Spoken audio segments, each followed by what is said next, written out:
Hello, boys and girls. A very good evening and welcome to this live session on the SBI PO Mains Exam Preparation Strategy brought to you by TalentSprint. I hope all of you are healthy and your preparation for the SBI PO Main Exam, which is scheduled for the 4th of June 2017, is in high gear. But even before we start talking anything about the mains exam, let us quickly discuss the results for the SBI PO preliminary exam, which were declared yesterday, right? I'm sure all of you are aware that the results were declared yesterday, right? One day in advance when compared to what was announced by SBI, right? It was expected that, or it was being mentioned that SBI PO preliminary exam results would come out on 17th of May, which is today, but those were announced a day in advance. And I hope all of you have made the cut through the SBI PO preliminary examination and have been called for the main exam. All right. So yeah, it was around 7:30 yesterday that the results got declared. We have a lot of students from TalentSprint who have, written to us that they have qualified and they are now waiting for a lot of live sessions and mock exams in the SBI PO main exam format, right? And which we'll anyway do in the couple of weeks that we have now. All right. And today's session, as planned, was for the preparation strategy for the SBI PO main exam. So we'll be discussing about the SBI PO main exam here. But before that, let me see who all here have qualified in the preliminary examination. I see a lot of you have joined the chat already, right? For the benefit of those who are new to this, let me mention that you see a chat box right beside your video screen. So you can use that to interact with us. If you have any questions or queries about whatever we're discussing here or anything that you would like to know, please post it there and I'll be more than happy to address your queries.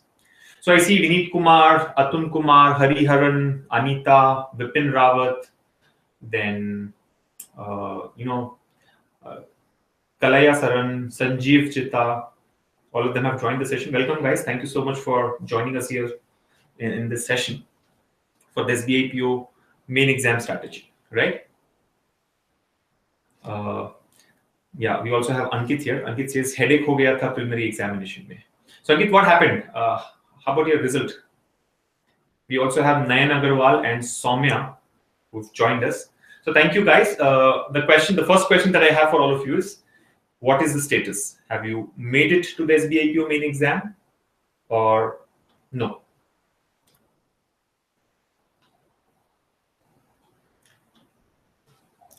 Vaishnavi says, good evening. Shubham Thakur says, please address the descriptive paper. Well, we'll do that, don't worry. We have a lot of others here, a lot of other students here. Anurag Shah, Ankit, Shubhadeep Sarkar, Vineet Kumar, Murli Krishnan. So I think Ankit, Shubhadeep have mentioned that they have cleared. Ankit says, I've cleared the exam, but worried about the mains.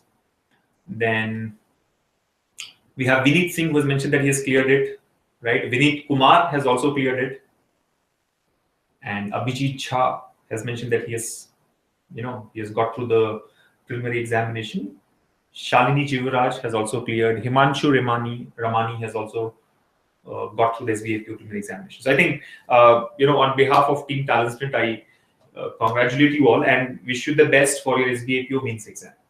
On the other side, students who have not been able to clear the prelims should not be, I know it definitely calls for a little bit of disappointment, but then you should not feel dejected, right? Because failure is a part of this journey. You should only treat it like a stepping stone to your success and learn from what has happened in this round, right? Every failure actually is a learning. So if you learn from it and ensure that you don't commit or don't repeat these mistakes, you definitely actually can learn a lot from this, right? I mean, it cannot be called a failure then. If you have learned something from it, then it's no more a failure. So to those who have not been able to clear this SBI examination, don't worry. You are a part of that majority. You know that 99.6, 99.8% of the students usually get disqualified, right? Well, I don't say that it is a good news, but there are more opportunities coming up. You might have lost in SBI PO, but IBPS clerks, IBPS PO, IBPS RRB notifications are due in a couple of months. Then we also have a notification from the Reserve Bank of India for the recruitment of grade B officers, right? So that's another opportunity available in front of you. You all know that the SSC CGL notification was released a couple of days back, right? So that's again a very good opportunity for you all if you would like to work in the government department, right? So I think enough opportunities out there, enough notifications lined up in the near future. All you got to do is just keep practicing, right? Don't lose hopes. I think that's very, very important. You might not have made it, but continue practicing. So whether you have qualified or not, your practice should continue. Because if you're qualified, you got to prepare for the mains exam, which is just a couple of weeks away, right? 4th June is the exam. So we have what, about 15, 16 days left, right? 16, 17 days left, let's say. So just more than 2 weeks. So you really have to practice a lot because this time is very, very crucial, right? These 2 weeks are going to play a key role in your performance in the SBI PO mains exam. And others who have not should anyway practice. You should practice more because you got to prove yourself, right? So yeah, I am seeing more comments here. Saurav Chauhan says he has missed by 0.25 marks. Okay, that's close. I think that's the closest you can get to, right? Losing it by 0.25 marks. Naman Agarwal missed it by 0.5 marks, right? Anurag Shah is worried that he's stuck between work and preparation. Well, I know it's a little difficult for guys who are already working, right? For working professionals, because you got to spend at least 1/3 of your day in your regular work, and then usually the complaint is that we don't have time. But I would say that if you have to really if you want to get this job, SBI PO or any bank job or any government job for that matter, you got to work hard, right? You cannot cut down maybe on your working hours, but you have to cut down on the number of hours for which you sleep, right? I mean, just sleep for 3.5 hours should be enough, right? I always give this example, and I actually get inspired and motivated by this, and I'm sure most of you would also like it, right? Prime Minister of our country, Narendra Modi, sleeps only for 3 hours and 15 minutes. And he's running the country, right? I mean, that's the toughest job, the most critical job that one can have, right? He's running this whole country. And he's managing that by, cutting down his sleeping hours, right? And he doesn't really have to do that, but then he does it, right? So get inspired by that. I mean, 3 hours, 3.5 hours of sleep should be enough. I mean, he's a human being. He's also from the same planet. He's from the same country. And we also, belong to the same country. So, the soil being common, you should be able to work hard. So I think take inspiration from that. While you might be working, you have to, you cannot negotiate on your preparation hours there, right? What else? No one is talking about descriptive. Deepak Singh Chauhan says no one's talking about. Don't worry, Deepak. We'll get into that detailed discussion about the SBI PO mains exam, which has got an objective part and a descriptive part. I was just trying to understand how many of you have cleared the exam and what's your reaction, the initial reactions. I think just wait for a few more minutes. We'll get into that discussion. Santosh Maharana has cleared. Nitish Kumar has cleared. Right? We have Anbu Walwan here who says, can you please shed some light on the new pattern of questions in SBI mains?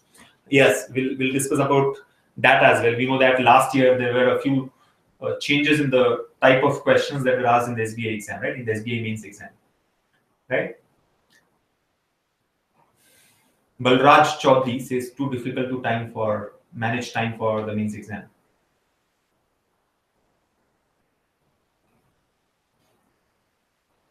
Yeah, and a lot of others are also working professionals, what I get to see through the chat. Balraj says he has cleared the SBI PO mains exam and he's got 60.5. Well, good. So I think, once again, congratulations to all those who have cleared the preliminary examination, and I wish you all the very best for your mains exam, right? You got to work hard, really hard, and leave no stone unturned. Others also have to work hard and leave no stone unturned, right? I mean, you've already lost on one opportunity, but yes, there are other notifications your way. Okay, now let's get to this discussion about SBI PO mains exam. So exam is on the 4th of June. Like I said, just about 2 weeks or a little more than 2 weeks left for that. And if honestly speaking, nothing really can be done. I mean, you cannot do wonders in 2 weeks of time. But the fact that you have cleared preliminary examination, the fact that you have been working on this for maybe last 3 months, 6 months, 1 year, 2 years, shows that you've already prepared a lot, right? Your preparation for SBI PO main exam is not exclusive, right? A lot of things that you have prepared for the preliminary examination will be useful for mains exam as well, right? There are 3 sections which are common. quantitative aptitude, which of course is now called data analysis and interpretation. So more questions on data interpretation would be asked. But you have prepared for data interpretation even for your preliminary examination, right? So nothing really new there, right? Then we have reasoning ability. So the concepts are common. See, the type of questions may change, the difficulty level may change, the weightage may change, but in terms of the concepts that you have learned for preliminary examination would suffice for the mains exam as well. Then we have English language, right? That is a common section. What is additional in the main examination is the general awareness part, right? I mean, banking awareness, financial awareness, your awareness about economy. That one section is additional. And then we have a little bit of computer aptitude, right? Computer aptitude is one more section that is covered in the mains exam. So I think these are the only two things which you need to now focus more on, right? Of course, you have to prepare and practice on the other sections as well, but your focus should be on these two areas, because I'm sure you haven't really spent enough time in these two sections during your preparation for the preliminary examination, right? So you have to kind of divide your time accordingly and start preparing for it. So let us quickly look at what are the different sections that we have. What is the number of questions that we have in each of these sections? What is the time allocation and things like that, right? I think the best part is, and this change came into picture only last year when SBI announced that the main examination will have sectional time limit. See, usually when we talk about preparation strategy or the exam strategy, the two commonly asked questions are, how do we divide our time across the 4 sections or across the different sections that we have in the exam? And in what sequence should we attempt these sections, right? I'm sure the same was asked when we had gone for preliminary examination, right? And we had discussed about that as well, right? That how much time should be, how should you divide your time across the 3 sections, and how much, in what sequence you should attempt the sections. But that, I think, is not needed for the mains exam now. Why is it so? Simple reason that they have got a sectional time limit, right? So now what happens when you go to the mains exam is you have a section thrown at you with a fixed time. Whether you need more time or less time, you cannot negotiate on that. I mean, they have declared that the reasoning and computer aptitude section will be given for 45 minutes. You have to spend 45 minutes.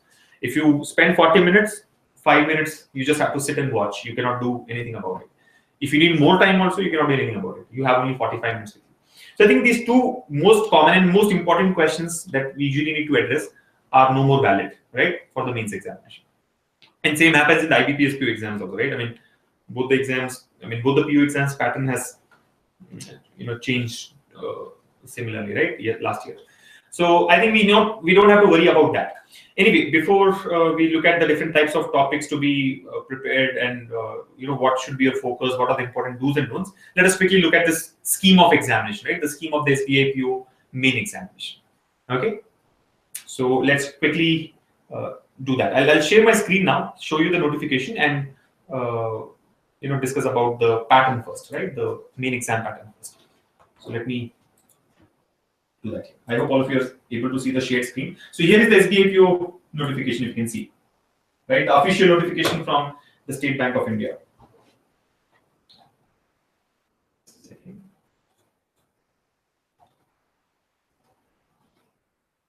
Yeah. So, of course, the important dates and all you can see. So the result of online examination was supposed to be declared on the 17th of May, but this got declared yesterday itself, 1 day in advance. You can download your call letter for the main examination from 22nd of May onwards, 22nd May 2017 onwards, right? So you should make sure that you do this in time. And of course, the online examination for the main round will be held on the 4th of June, right? So 4th June is a very, very important day, right? So your next D-Day is going to be the 4th of June, fine? We don't have to really look at other things like the number of vacancies and all, because you must have already gone through it during your application. Let's now focus on the next part, which is the selection procedure. So we have already done with one round of the selection procedure, right? Which is the preliminary examination, right? Right? Preliminary examination is already over. Let's now focus on the phase 2. Phase 2, which is the main exam. So let's just read this in detail first. Maybe I'll increase the font size a little bit for you. Just a second.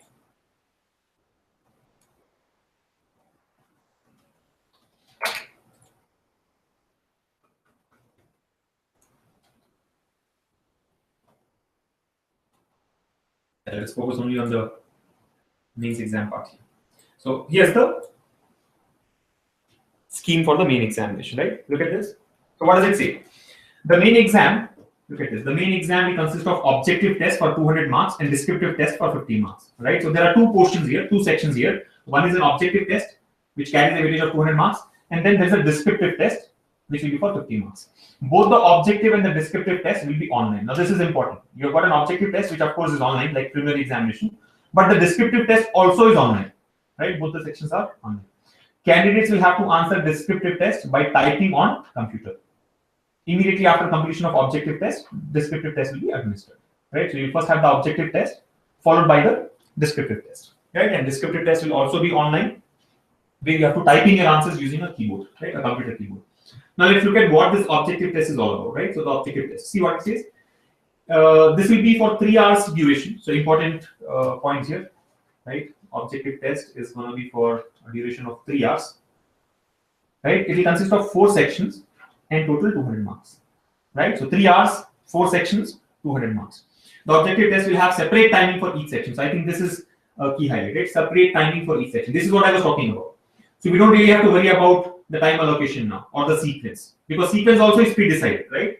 You cannot attend any section at your will. Whatever section is shown to you first, you have to take that first, right?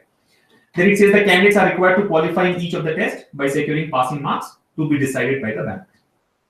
Now this again is a very, very important point. You know that there is a sectional cutoff like what we had in preliminary examination.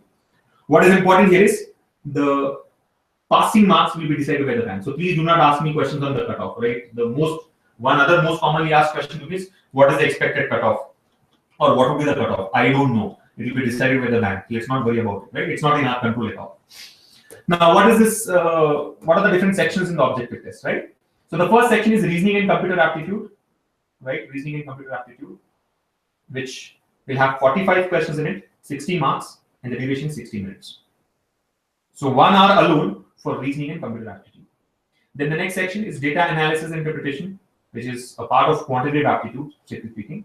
It has got 35 questions and 60 marks, 45 minutes of time.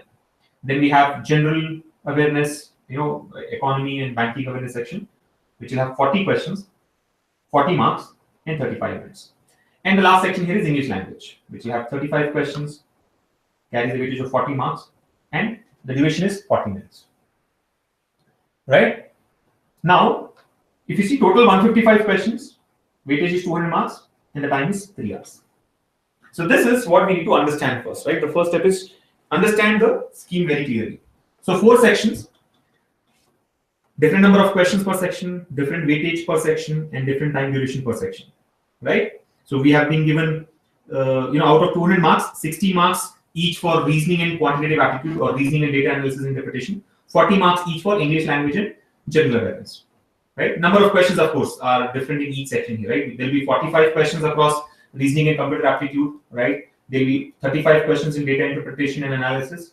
There will be 40 questions in general awareness and 35 questions in English language. And time duration also is distinct for each section, right? 60 minutes will be given for the reasoning section, 45 minutes for the data analysis and interpretation section, 35 minutes for general and banking awareness, and 40 minutes for English language. Right? We'll come back to this again. Let's look at the descriptive part now, right? The descriptive paper. So what is the descriptive paper? The descriptive test here. See, the descriptive test of 30 minutes duration, right? The duration is 30 minutes with 50 marks weightage. Will be a test of English language. So this again is a test of English language where you will have to, attempt letter writing and essay writing, right? The candidates are required to qualify the descriptive test by securing passing marks. Again, let me highlight, to be decided by the bank. So please don't ask me what will be the cutoff. I don't know. Descriptive test paper of only those candidates will be evaluated who have scored qualifying marks in the objective test and are placed adequately high as per total marks in the objective test.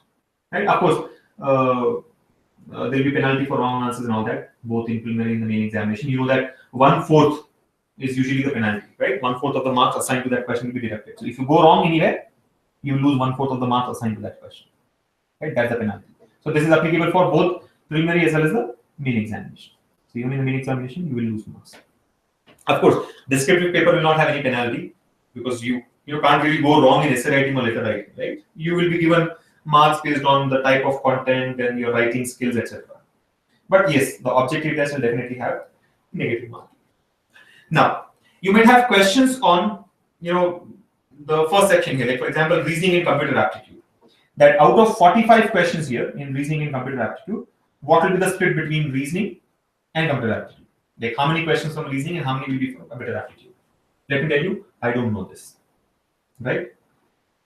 You never know what will be the breakup and all that, right? What will be the weightage for each of the questions, etc. But then, yeah, that's how it is. Of course, 35 from data interpretation would mean all the 35 questions are from, bar graphs, line graphs, pie charts, tables, or maybe case studies, or questions based on set theory, etc. Right? Then, yeah, 40 objective questions on general and banking awareness, 35 questions on English language. And this again will have different topics like finding errors, reading comprehension, questions based on vocabulary, fill in the blanks, coherent passages, etc. Okay, so I think that's about the scheme here. You don't really have to learn it by heart, but you got to know all the different areas that will be tested on. Okay, now in terms of timing, I'm sure they have given appropriate time. You know that reasoning usually consists of puzzles, right? And that too, when you go for the main examination, you will have a lot of puzzles and arrangement based questions, which was the case in the preliminary examination as well. But here, of course, the difficulty level goes up. But if you see, for these 45 questions, we have been given 60 minutes of time. So I think time is enough for you to attempt a good number of questions, right? While I usually say that the best way to solve questions from puzzles or arrangements is to skip, right? Don't solve those questions, don't try to attempt those questions. But here I'm sure after attempting the remaining questions which can be from computer aptitude or other topics of reasoning, you will have enough time left for you to attempt at least 2 or 3 puzzles, right? Because 60 minutes is like 1 hour, right? You see, when it comes to computer aptitude, you don't really have to worry about time management and things like that, right? This is like general awareness, right? Computer awareness is like general awareness. You either know the answer or you don't know the answer. So each question would take about 10 seconds. You read the question, you will either mark the answer, you will just go to the next one, right? You don't have to apply a formula or do some calculation or do some analysis to get the answer, right? So this part of the section, computer aptitude part of this whole test, doesn't really take any time. So you'll have enough time for the reasoning, right? So although there will be complex puzzles, you must be prepared to attempt and choose the right ones of the puzzles so that you can maximize your score. Data analysis and interpretation, if you see the last year's paper or the paper even for the year before, you will find that the questions were very calculation intensive, right? It becomes lengthy because there are a number of calculations to be done, and that too very tedious calculations. It's not like 56 into 72, not those type of calculations. You have to add maybe 4-digit numbers, 5-digit numbers, multiply 3-digit numbers, and things like that, which of course takes a little bit of more time, right? And for that, I think 45 minutes for 35 questions is again not bad, right? You have more than 1 minute per question, right? 35 questions in 45 minutes. So you definitely have more than 1 minute per question. But even then, I would say choose your questions wisely. If there are 5 questions in a particular DI question, let's say there is a line graph given to you, followed by 5 questions, you don't have to answer all the 5 questions. Choose only the 4 easier ones. One of the questions may be very, very heavy in terms of the number of calculations or the type of calculations. Just leave that question. All right. Remember, it is very, very important for you to be choosy when it comes to questions, right? You choose what questions you would want to answer instead of letting the time decide how many questions you would answer, right?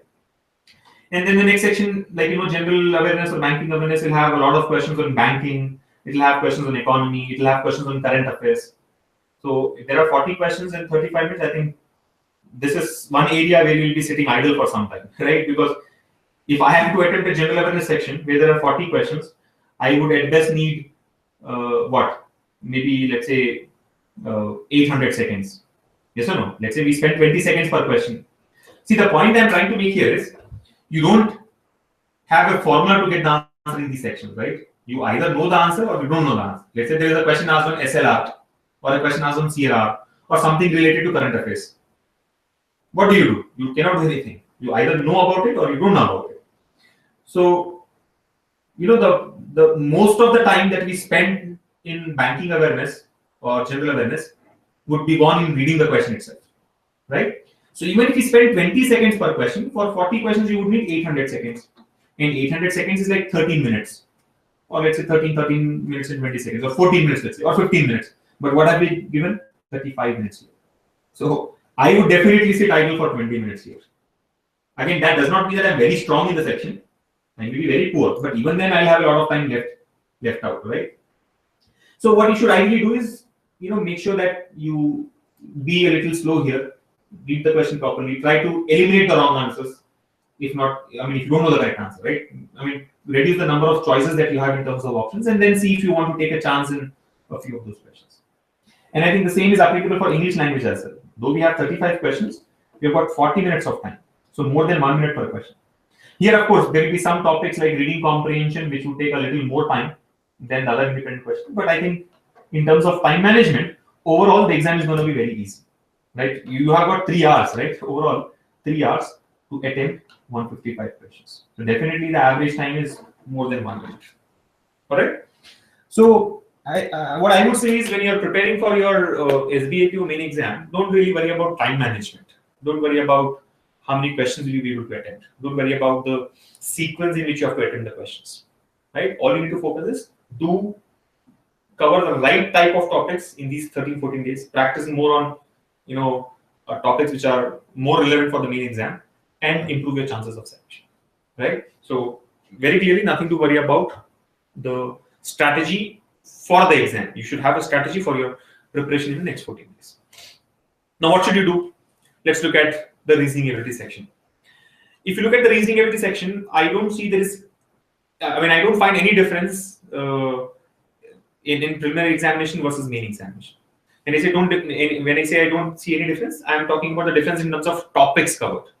The topics covered in preliminary examination are all asked in the mains examination as well. Of course, some of you may say that there was no question on syllogism in the prelims exam.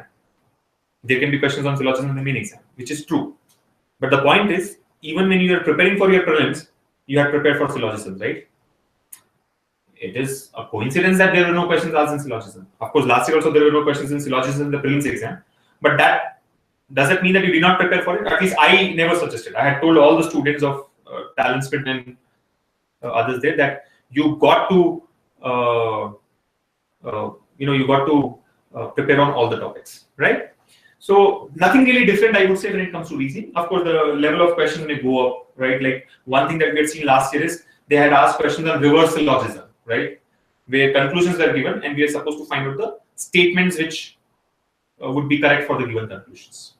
But the concept was the same, and we have added a lot of questions on reverse syllogisms in our link content, so all of you can go through that, right?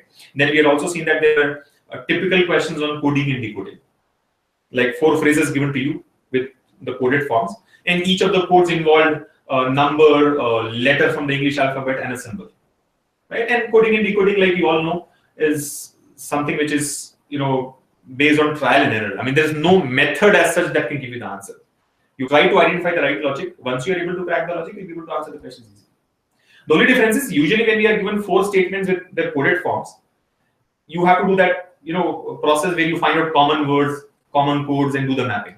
But that doesn't work in those type of questions. I mean, if you know what I'm talking about. Again, we have added a lot of examples, such examples in our learning content. All of you can go through and get to know how to attempt such questions. But I would still say that there is no method, right? There is no method when it comes to those questions on coding and decoding, right? You give it a shot. If you can crack it, well and good. Otherwise, solve the other type of questions. And then, of course, there are questions on machine input output, questions on coded inequalities, questions on blood relations, directions, right? A lot of questions on puzzles and arrangements. In fact, last year, I think the level of puzzles was also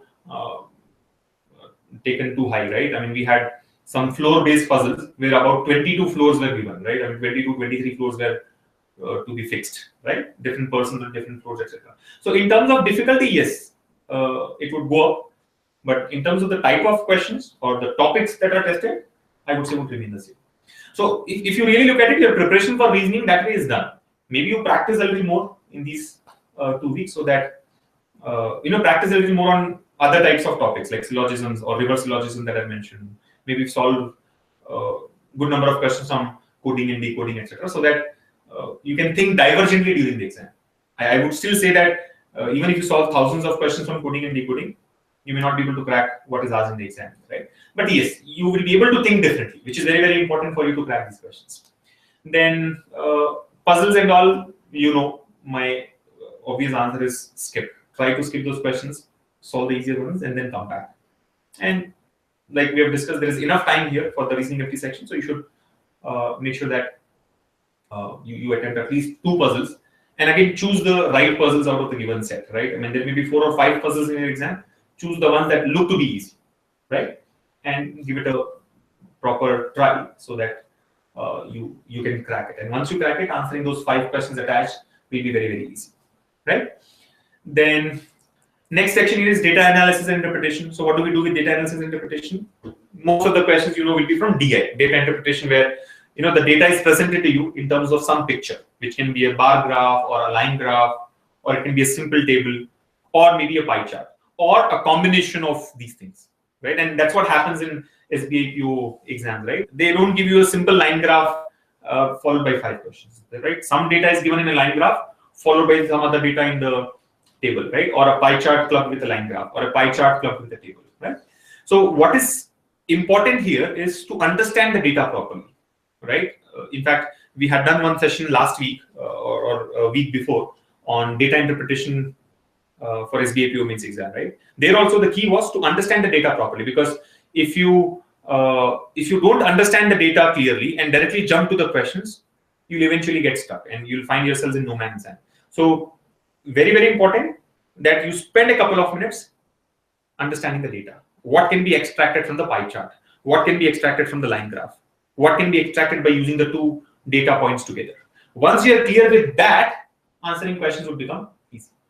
Of course, one new question type which has been introduced, not last year, but a couple of years ago, is questions where some data is missing.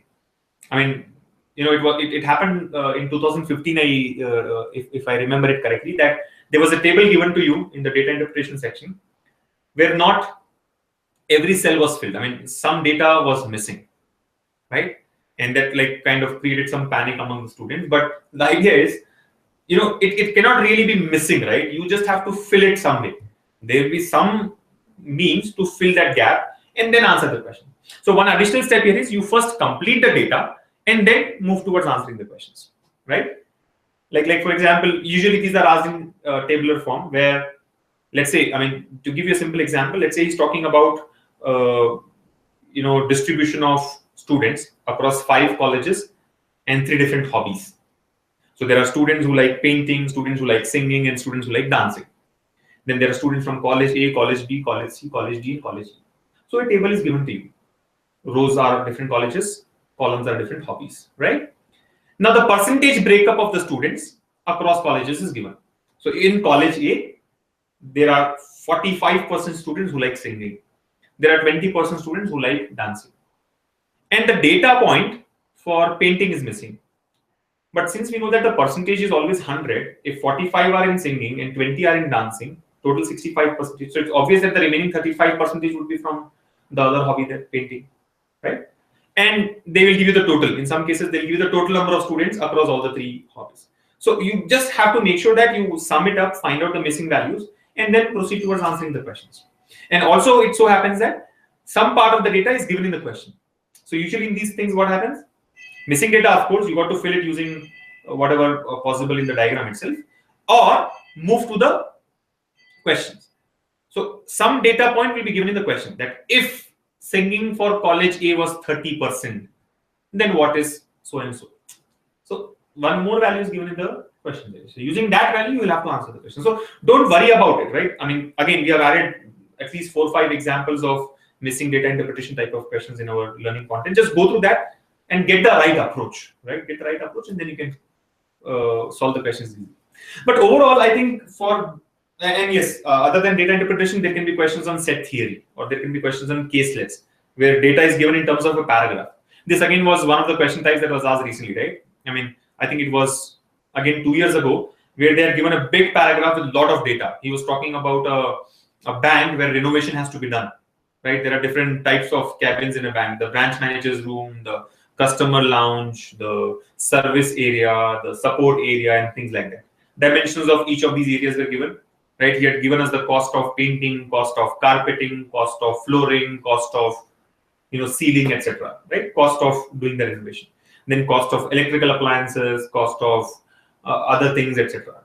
And then he says if painting has to be done in this room and only ceiling has to be done without doing the flooring, how much? So what happens is a lot of numbers have been given. You got to choose the right type of values, do those calculations to get the answer. So overall, it was easy, but it was time consuming because of the number of calculations, right?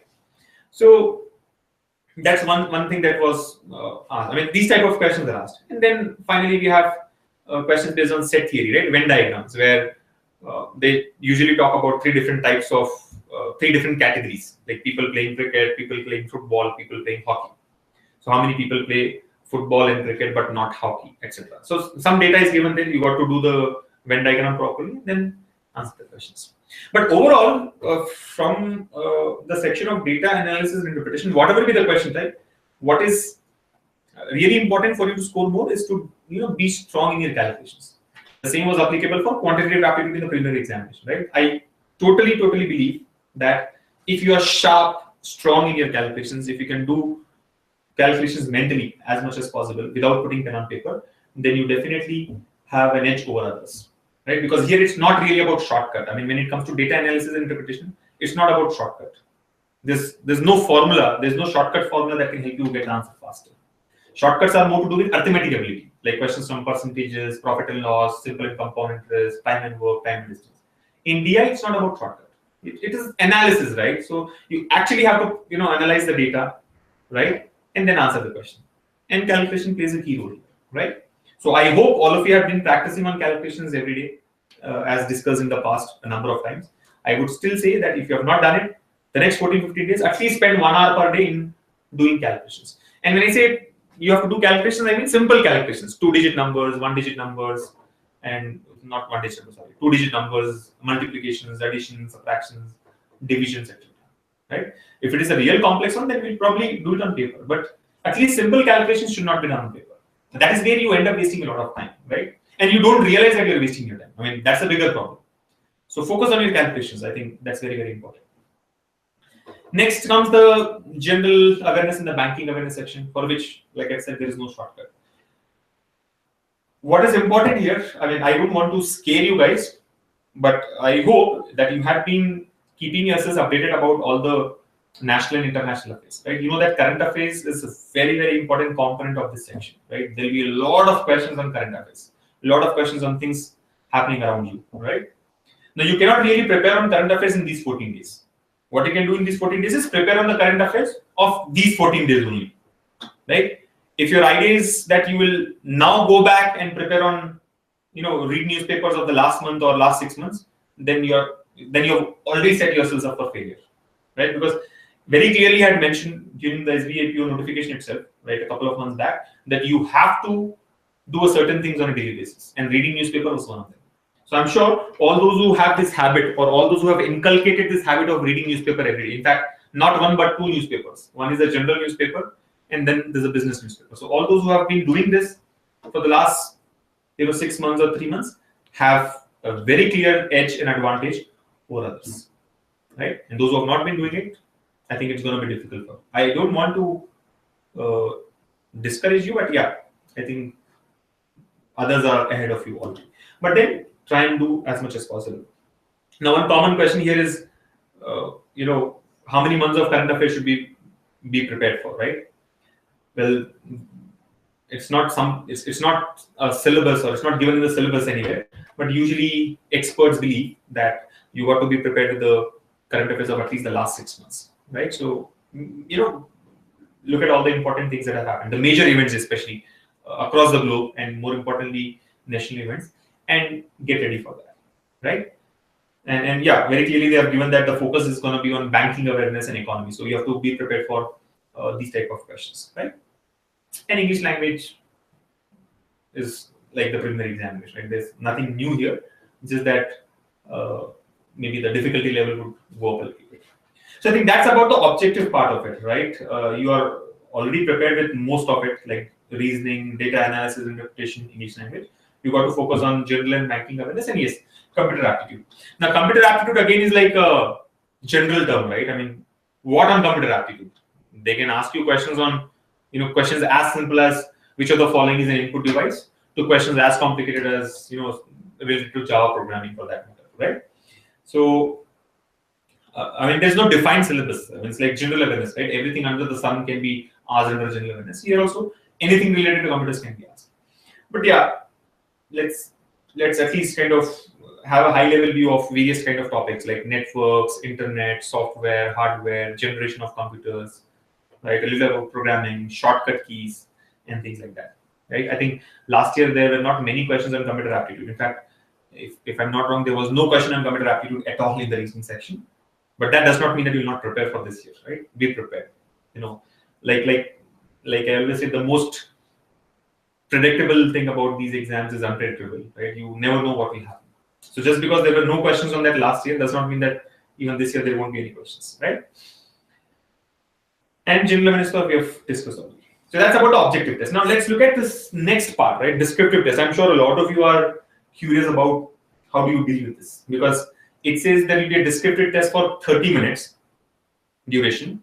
The allocation is 50 marks, and it is a test of English language, where, and in the brackets they have mentioned that it will have letter writing and essay writing. So what actually happens here is you will be given 3 topics for essay writing and 3 topics for letter writing. You got to choose one from each of these and give a descriptive answer. I mean, you have to type in your answer. Very clearly, they have mentioned that descriptive paper of only those candidates will be evaluated who have cleared the objective test, because you know that evaluating a descriptive paper is not an easy task, right? I mean, if you understand the numbers, usually the number of people who are called for mains exam is 20 times the number of vacancies. So since the number of vacancies are around 2,300, we can say about 46,000 people will be taking the main examination. Around 50,000, let's say. Now, evaluating 50,000 descriptive papers where there is an essay and a letter is not a, easy task, right? I mean, there's no standard answer here. I mean, you have to be evaluated on your writing skills, on your grammar, on your writing skill. Doesn't mean that handwriting, because you are anyway going to type it out. But yeah, the way you put it up, the way you start your essay, the way you conclude it, right? What is your the context also is again very, very important, right? So there's no standard way of doing it. I'm sure they'll follow the best of practices to evaluate it. But yes, it will be easier if they evaluate only those guys who have cleared the objective test, right? So I think only about 7,000 people will be called for the interview. So 7,000 descriptive papers would get evaluated. Now, if you are really worried about the content, if you want me to discuss more of the content, I think I'm not the right person. But don't worry. Sylvia, who has been doing a lot of sessions for your English language preparation, will, I think the session is already done last week, if I'm not wrong, right? Or if not, we will do one more session for all of you to help you understand how to how to write an essay or how to write letter. In fact, we have already written a couple of blogs on this, right, about essay writing, letter writing. So I would suggest that all of you should go through those blogs, understand the approach, right? And yes, we will soon release a list of important topics, essay writing topics and letter writing topics. You got to be prepared with these topics at least. See, again, it is not just about writing; it is also about your general awareness, right? For example, one obvious topic that I can think of is demonetization, because that's one big event that has happened in our country in the last 6 months, right? So there could be an essay on demonetization. If you do not know about this topic at all, what would you write? You may be very good in your writing skills. I mean, your communication skills might be very, very good, written communication, of course. But if you don't have the context, you'll not be able to fill it, right? So it's not just the communication that is going to help you, but also the context. So here again, your reading newspaper habit plays a key role, right? If you read newspaper regularly, you would know about things happening around you, right? See, it can be a general topic. They can ask you to, not that they'll ask you to write an essay on cow like they used to ask us in school. But yeah, it can be something general, or it can be related to current affairs. And I am sure out of 3 topics that are given, 3 choices that are given, at least one would be on current affairs, right? One would be on probably on banking and general awareness, right? So you got to know, got to be prepared with those topics as well, right? And yeah, in terms of more details, I think Sylvia would help you. We will upload not a lot of videos, but yeah, upload a few videos openly on YouTube for you guys to get some help on this, right? So I think that's about it from my side. Objective test, descriptive test. Don't worry. I mean, I'm sure descriptive test is what most of you are worried about, but it's not going to be that difficult, right? 50 marks, 30 minutes of time. So I think you can spend about 15 minutes in essay writing or maybe 20 minutes in essay writing and 10 minutes on letter writing. Because letter writing is not that complex, right? The one thing that can help you is your typing skills, right? I mean, if you are good in typing, then you'll be able to write more on that, right? If you do not know how to use a keyboard, then it's going to be challenging. And I'm sure a lot of you have that problem, right? I mean, someone who can type really well. I mean, when I say type really well, doesn't mean that you have to type 60 words a minute or 40 words a minute. Even if you can type 30 words a minute or 25 words a minute, good enough for you to, do well in this section, right? But if you don't have that skill, then I think it's going to be a little complex, right? In fact, if I remember rightly, I had mentioned during the notification release itself that you better start working on your typing skills as well. See, it's a good skill, right? I mean, not just for your exam, but otherwise also it's very, very helpful, right? So yeah, clearly those who can type will have an advantage. But take care of accuracy. I mean, in terms of your spellings and the way you structure your sentence, the way you structure the whole essay. If you can just keep these things in mind at a high level, then you would fetch more marks, right? So that's about it. If you ask me, should we really start learning typing in these 14, 15 days? I don't know how much of help will that be. I mean, how helpful will that be? But give it a shot. Just see. I mean, there are a lot of softwares available which helps you learn typing, right? So try and use that. I mean, maybe spend half an hour a day. Even half an hour a day will be a great help, right? You will really struggle a lot if you have to find out where that letter S is on the keyboard, right? You should know that S is here. Your finger automatically goes there. So I would say, if you can spare 30 minutes a day or at least 20 minutes a day on typing, you will have a great advantage in your SBI PO mains exam, right? 20 minutes a day for next 14 days, 15 days should help you. I mean, you will not become a good typist there, but yeah, you will definitely be better than what you are today, right? So I think take that as a part of your daily preparation strategy, right? So I think if I have to list down what things you need to do on a daily basis, definitely read newspaper, 2 newspapers at least now. If you have not done so far, from now onwards you have to read 2 newspapers in detail, right? One is supposed to be a general newspaper, the other has to be a business newspaper. Spend about 20 minutes to 30 minutes on learning typing, right? Spend about 30 minutes on your calculations every day, right? These are things which you have to do every day till your SBI PO main exam, right? Irrespective of whether you are practicing on the questions or not, these things have to be done, right? So reading newspapers, typing, calculations, and vocabulary, of course, right? I mean, try and add to your vocabulary by learning at least 20 new words a day, and use them in your day-to-day communication so that it becomes easier for you to remember and recall the meaning if there's a need, right? If any of these words comes into in your exam. Other than that, I'm sure you will give a lot of mock tests. See, you don't really have to worry about preparing. I think it's about practice, right? Your preparation is largely done, except for computer aptitude and general awareness, which you will spend more time on. So your focus now should be more on data interpretation, practicing more on data interpretation, practicing more on different types of puzzles and reverse syllogisms and coding and decoding types of questions. Practicing more on this set theory, case sets, these type of questions, and try and see that you give at least 10 to 15 mock tests before you go for your SBI PO main examination, right? I mean, let's say there are 2 weeks left, right? About 15, 16 days left. So at least 10 full mock tests should be given, right? With descriptive papers, of course. So that will help you kind of get used to that whole scheme of exam, right? I mean, you should not be surprised that day then when you find that, okay, you should not be using your watch to allocate the time. I mean, everything is automatic. You will see a timer also, but get used to it. I mean, you should know that, okay, 60 minutes of time is there for reasoning. Next section is whatever, data analysis and interpretation, followed by banking awareness, followed by English language.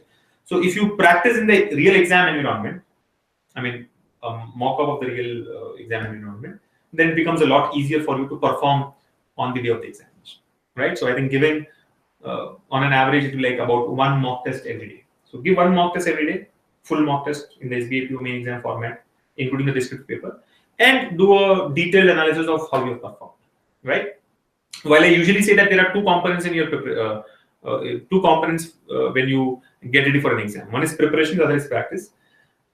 At this point of time, where you have already cleared the preliminary examination, you are going for mains exam, I would say the preparation part is already over. It's about more and more practice now, right? You all know that the more you practice, the easier it gets, right? I mean, while usually it is said that practice makes you perfect, I would say practice will reduce your imperfections, right? So keep practicing so that you avoid committing mistakes in the exam, right? That's what would be the advantage. All right. So I think I'm done from my end. Also, the time is up. Let me see if you have any questions specific to what we have discussed. Okay, somebody is asking me for the links of the blogs. So these blogs have been published. Like I said, we have released, I think, 2 to 4 blogs on essay writing, letter writing. In fact, there's one blog on how to, what are the important topics for essay writing, right? What kind of topics can be asked. So all these blogs are available on TalentSprint.com, right? I would suggest all of you to visit TalentSprint.com. You'll find the links for our blogs there, from where you can, go through all these blogs, right? Santosh Maharana here has mentioned that, sir, 100 most difficult question which is provided by TalentSprint is just magical. It's boosting our score. Yeah, I think thanks for that feedback, Santosh. I'm glad that you've gone through that 100 most difficult questions. I mean, we had released this for the SBI PO preliminary examination, right? The 100 most difficult questions that you must solve for your SBI PO. Well, questions asked in the preliminary exam, they're nowhere close to what was given in those 100 questions. But yeah, if you can solve those 100 questions, it shows that you are like thorough with your concepts, right? Conceptually, you are strong, which is very, very important for your performance in any exam, right? Pawan Kumar says, sir, reasoning mains में knockout कर देगा. I think Pawan, what do I say? गलत understanding है अगर आप सोच रहे हो कि reasoning आपको knockout कर देगा. See, prelims exam में क्या हुआ? I think same was the problem, right? Prelims exam में भी सभी ने यही कहा कि सर 35 questions पूछे जाएंगे. Mostly questions reasoning, puzzles और arrangements में से होते हैं. And मुझे ये भी बोला गया था कि आप तो बोलते हो हर क्वेश्चन को स्किप कर देना चाहिए, मतलब स्पेशली जो पजल्स एंड अरेंजमेंट वाले क्वेश्चंस होते हैं. मेरा हमेशा से स्टैंड रहा है कि you skip this question, just go to the next. बाकी सभी क्वेश्चन सॉल्व कर लो, सिलोजिज्म्स हो, blood relations, coding and decoding, machine input output. But ये जो पजल्स एंड रीजनिंग अरेंजमेंट वाले क्वेश्चन है, इन्हें हम रहने ही देते हैं, मतलब इन्हें सॉल्व ना करें, क्योंकि देयर इज नो गारंटी. पता नहीं आप सॉल्व कर पाओगे या नहीं कर पाओगे, करोगे भी तो कितना टाइम लगेगा, राइट? क्वेश्चन कितना इजी या डिफिकल्ट है ये बता पाना भी बहुत I mean, जब तक आप ट्राई नहीं करोगे आपको नहीं पता चलेगा कि कितना कॉम्प्लेक्स है. एंड सिंगल ट्राई करने के लिए भी 5-6 मिनट स्पेंड करने होते हैं. सो मैंने हमेशा ये कहा कि you better skip this question. But सवाल यही पूछा जाता है कि अगर हम स्किप करने लगे 35 में से अगर 20 क्वेश्चन हमें स्किप करने हैं तो हम सेक्शन कट ऑफ कैसे क्लियर करेंगे? एंड मेरा जवाब तो यही था कि बॉस, अगर बाकी 15 क्वेश्चंस आप सॉल्व कर लो प्रॉपर्ली, अच्छी एक्यूरेसी के साथ, देन सेक्शन कट ऑफ की आपको कोई मतलब टेंशन लेने की कोई जरूरत नहीं है. And that exactly has happened. अगर आप देखें कल जो प्रीलिम्स के रिजल्ट्स डिक्लेयर हुए हैं, कितना है रीजनिंग में minimum qualifying marks? 6.75 general category के लिए.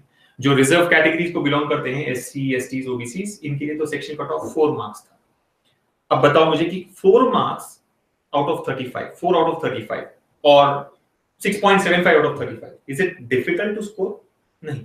अगर आप सारे पजल्स भी छोड़ देते, सभी के सभी पजल्स भी छोड़ देते, सिर्फ इंडिपेंडेंट क्वेश्चंस जो ब्लड रिलेशंस या कोडिंग एंड डिकोडिंग या फिर डायरेक्शंस, इन सभी टॉपिक से पूछे गए थे, इन्हें भी अगर आप प्रॉपर्ली अटेम्प्ट करते हैं तो 6.75 मार्क्स स्कोर करना कोई बड़ी बात नहीं थी, right? And I think mains exam में भी यही होगा.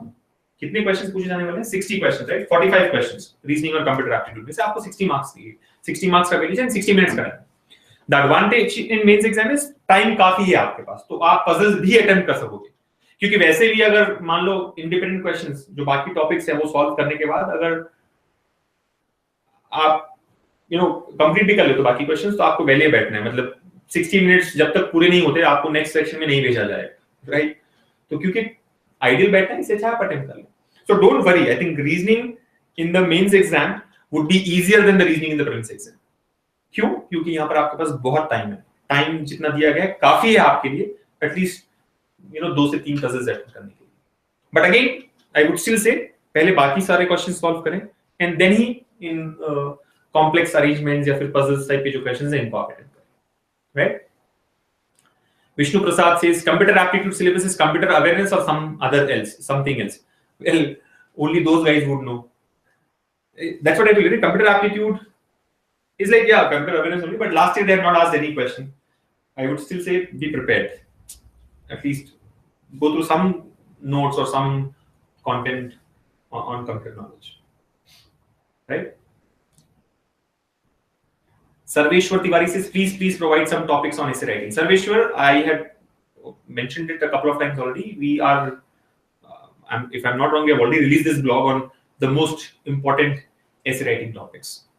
I think you can just go through that blog. Visit TalentSprint.com. TalentSprint.com is the address, right? TalentSprint.com. You'll find the links to all our blogs there. I mean, you'll find our blogger link there from where you can go through all the topics. In fact, we have written blogs on not just essay writing and letter writing, but also on what should be your approach for data interpretation, what should be your approach for the reasoning ability section, etc. Right? How should you prepare for English comprehension or English language and things like that. So just go through that.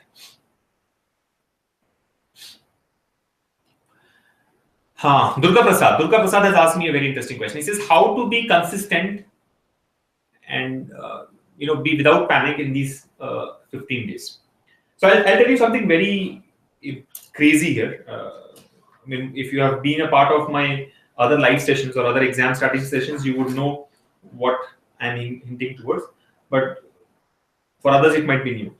I think the only way to control your emotions in these 15 days and to be able to perform well in the exam is to make sure that you also relax a little bit every day from today onwards till your main examination. Like they say, right? All work and no play makes Jack a dull boy. Same thing is applicable now. It was applicable for the prelims exam as well. I always believe that at least 1 or 2 days before your examination, you should cut down your preparation. I mean, you should just relax. See, do you think it is just about your knowledge in the main examination or any examination for that matter? I mean, when you go for SBI PO prelims or now you're going to appear for SBI PO mains exam or maybe IBPS PO exams in future or for that matter, SSC CA exam. Do you think that those who are very, very strong conceptually or those who have got a lot of knowledge, those who have done really well in their academics, in their graduation or in their intermediate or in the 10th standard will only qualify? No. I have more than enough examples of students who are, average or below average in terms of their academics, but they have cleared these exams. And I have an equal number of examples of people who have done really well in their academics. I'm not saying that this is always true, but there are a good number of people I know who have done, who are the toppers in their universities, who have done really well in their academics, but they fail to crack these exams. Because this is not just about your knowledge. It is about your state of mind. How you behave in that 1 hour or how you're going to behave in these 3 hours is very important, right? Just because you know a solution to a particular question does not mean that you start solving it. A smart person will first evaluate if it is worth solving the question or not. If he knows that solving this would take 3 minutes, he would just skip it and go to the next one, right? And it is also important for you to keep yourselves calm and composed, right? You have to be really relaxed. Little bit of nervousness is okay, it's natural. But if that starts building up, then you'll not be able to deliver, right? We know, I'm sure you know people who have done well in their preparation, right? Who have done well in their mock exams, but they fail to deliver in the main exam. Why? Because they get tensed.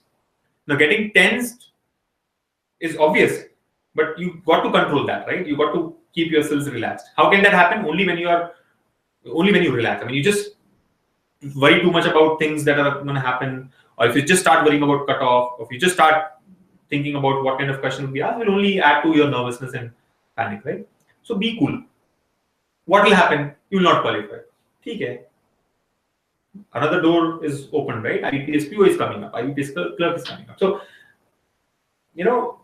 what I'm trying to tell you is just don't kind of do too much also in these 15 days, right? At least I would actually say this, right? I've listed down a few things, right, that you have to do on a daily basis, right? Like read 2 newspapers every day, spend about 30 minutes to 45 minutes on calculations every day, spend about 20 minutes on your typing skills every day, spend about 15-20 minutes in kind of learning new words every day, other than your regular mock exam that you take every day. I would say make sure that you spend 1 hour or at least half an hour on something else other than your preparation, something that you like. Maybe let's say you like singing, spend half an hour just doing that, right? I mean, if you like painting, maybe spend half an hour, you involving yourself in that hobby of yours, because this part of your body is very, very important. For this to be able to perform in that exam, it should be relaxed. If you push it beyond a point, if you push it beyond the limit, then you'll fail to deliver. Okay, so to your question about how to not panic, is actually not to panic. And don't worry about cutoff. I mean, that's why I always say, right? Cutoff is not in our control. What will be the cutoff? I don't know. That's why I always say I don't know. I mean, if you ask me what would be the expected cutoff in the mains exam, no clue. I mean, a lot of thousands of requests had come, right, about cutoff. What is the expected cutoff in the prelims exam? My answer to every single comment was, I don't know. I don't really know, and I don't want to know. And I think nobody knows. Well, we can do predictions and all that. Why? It's like, predicting what will be the match, what will be the score in the IPL match that's going to start now, right? A few hours later, or what will be the score in the IPL match between the two teams which are playing tomorrow? How would I know? Then you can say, give an expected number. But why? I don't care. I don't care. I mean, you give me the history of those two teams since their inception, right? You tell me that these teams have played 100 matches so far, and these are their scores. This is how they have performed. Now tell me what is the expected. How does it matter? Tomorrow is a new day. It's a new game, right? So it doesn't really depend on what has happened in the past, right? So I think don't worry, just relax. Sometimes this, negative strategy also works. I would not suggest that all of you should follow it, but people who can handle it should do. You know what? Take it easy. Kya hoga worst case mein? We will fail. That will help you relax, right? I mean, we'll fail. Next opportunity we'll see. Not that you will not prepare. You should prepare, but you should go with the mindset that even if I lose this, I have other opportunities coming up. Then what happens is you will be able to do better. I mean, at least I believe this, right? I mean, it's like this, when people go for interviews, especially in campus placements, this is seen, right? If you observe, somebody who has already got a job, somebody who's already secured a job in the first campus placement that happened. I mean, this I'm relating to the engineers, right? I mean, in engineering colleges, you know that this campus placements happen, right? So somebody who's already cracked a job in the campus drive, one of the campus drives, when he goes for the next one, there are higher chances that he'll get selected. Not because he's got in the first one and he can prove himself. I mean, that's definitely true, but more so because he's relaxed. He knows that even if I don't get this job, I have one for me. And that, what is it called? That imagination, I mean, that impression helps, right? I mean, if you go with that mindset really helps. Of course, here you don't have a job for you as a backup, but assume that nothing is lost. I mean, the world is not over, right? You have more opportunities coming up. That way you'll be able to perform better. Okay, I think we're done. No more queries there. Please provide sectional mock tests based on SBI means. Yeah, Sarveshwar, I think, let me tell you, we will do all that is possible to help you get ready for the main examination, right? I mean, if you are a TalentSprint student, let me mention that we will have a series of live sessions, which is called Refresher, right? SBI PO main exam refresher starting very soon to help you get ready for these sections, where we'll most probably solve the previous year's paper, the last year's paper, right? So we'll have a series of live sessions for the SBI PO mains exam. We will have at least 10 mock exams published for you in the SBI PO main exam format. We'll at least do 2 all India level mock exams in the SBI PO main exam format, so that you can compete. See, one is you have to practice every day. So for that, we will be publishing papers. The other is you should also be able to benchmark yourselves against the nationwide competition. So for that also, we'll conduct at least 2 all India level mock exams in the next 2 weeks, next 2 weekends, right? So that you get to know where you stand, right? What is the ranking at the national level, right? The report that TIA sends out. TIA, if you are aware, is our artificial intelligence bot, right? Which analyzes your performance and compares it with thousands of students across the country and tells you where exactly you're going wrong, right?